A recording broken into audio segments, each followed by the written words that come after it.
इस दुनिया में दो तरह के लोग हैं। एक वो जो पसीना बहाकर रोटी कमाते हैं और दूसरे वो जो खून पसीना बहाकर रोटी छीन लेते हैं। फिल्मी पर्दे का ये मालिक दूसरे किस्म का इंसान है, कुछ वैसा ही जैसे 80 की दहाई के एंग्री यंग मैन हुआ करते थे। इसका फलसफा भी यही है कि अगर कोई मालिक पैदा नहीं तो क्या हुआ, कम से कम मालिक बन तो सकता है। इसके लिए कत्लो गारतगिरी, गोली बंदूक, खौफ और तशद्दुद का रास्ता आसान है। ये सब इन दिनों स्क्रीन पर बहुत चल रहा है, इसलिए विजय दीनानाथ चौहान और पुष्पाराज वाली कड़ी में मालिक एक गरीब घराने के लड़के की कहानी है जो एक मजबूत आदमी बनता है। ये कहानी 80 की दहाई में इलाहाबाद में तरतीब दी गई है, जहां एक बेबस किसान राजेंद्र गुप्ता का बेटा दीपक, जो करेक्टर राजकुमार राव ने प्ले किया है, अपनी किस्मत के सामने झुकने को तैयार नहीं, बल्कि वो अपने बाप की तकदीर बदलने और उसे मजबूत बेटे का बाप बनाने के लिए पुरज़म है। उसे ये मौका उस वक्त मिलता है जब इलाके के बाहुबली नेता शंकर सिंह एंड सूरभ शुक्ला का चमचा उसके वालिद के ऊपर ट्रैक्टर चला देता है। दीपक इलाके के बाहुबली शंकर सिंह को अपना आइडियल मानता है। उसके बाद दीपक चौराहे के बीच में उस गुंडे को बेदर्दी से मार डालता है और अपनी दरंदंगी साबित करता है और मालिक बन जाता है। तो इस तरह से ये कहानी शुरू होती है और रफ्ता रफ्ता दीपक गुंडागर्दी और जो है हंगामों की तरफ बढ़ जाता है, और न सिर्फ अवाम बल्कि पुलिस और एमएलएस भी उसके नाम से डरते हैं और अपनी उसकी दहशत है कि उसका जो है डंका बजने लगता है। जैसे आम जो है वो बॉलीवुड फार्मूला फिल्मों की भी जो है इसी तरह की स्टोरीज होती हैं। फिल्म के जो है मुसन्निफ और हिदायतकार पुलकित हैं, और उन्होंने राजकुमार राव के साथ वेब सीरीज बॉस बनाई हुई है पहले ही, और उस बार उन्होंने राजकुमार को गैंगस्टर के एक नए अंदाज में पेश किया है।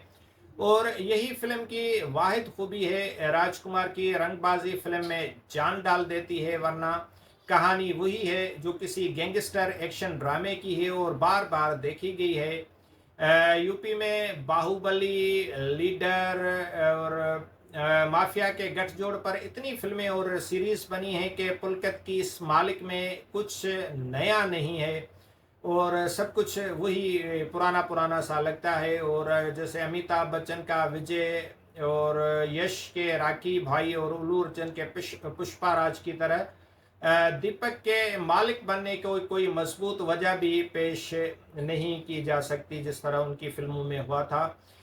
इसलिए इस किरदार से कोई हमदर्दी या ताल्लुक भी पैदा नहीं होता। ये मालिक गरीबों का मसीहा भी नहीं और सिर्फ 1.5 दर्जन गुंडे लेकर अपने मुखालफिन को मारता रहता है।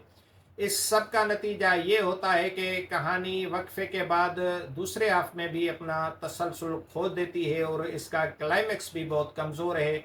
ऐसा लगता है कि ये जानबूझकर सीक्वल की ख्वाहिश में ऐसा किया गया है, जिससे मायूसी भी होती है। और इस फिल्म के जो डायलॉग्स हैं या कुछ एक्शन सीन्स वो ज़रूर एंटरटेनिंग हैं।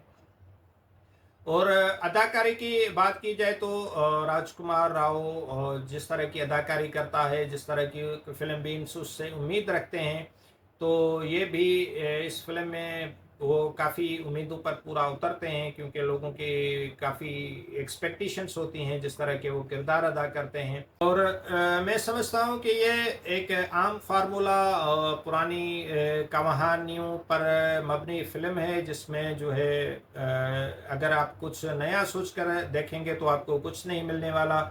लेकिन अगर आप राजकुमार राव के फैन हैं, उसकी अदाकारी को पसंद करते हैं, आप एक्शंस को पसंद करते हैं और उसको राजकुमार को एक डिफरेंट एक्शन रोल में देखना चाहते हैं, तो शायद ये फिल्म आपको कुछ एंटरटेन कर सकती है उस हद तक, और एक बार देखी जा सकती है। लेकिन अगर आप इस फिल्म को कोई बड़ी तवक्का देख कर रखेंगे तो मैं समझता हूँ कि आप मायूसी होंगे।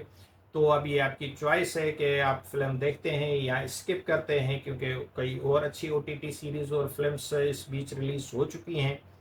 तो आप अपना टाइम किस तरह स्पेंड करना चाहते हैं, इट्स अप टू यू। और इस ये फिल्म अगर आपने देखी हुई है और आपकी इस हवाले से कोई डिफरेंट राय है तो ज़रूर आप शेयर कर सकते हैं, अपनी बात बता सकते हैं, अपनी राय दे सकते हैं। और उम्मीद करता हूँ कि मेरा ये चैनल मेरी फ़िल्मों के हवाले से राय, मेरी वीडियोस आपको पसंद आ रही होंगी, तो अपनी राय से ज़रूर आगाह करते रहिएगा और इस चैनल को और जो है प्रमोट करने में मेरा साथ ज़रूर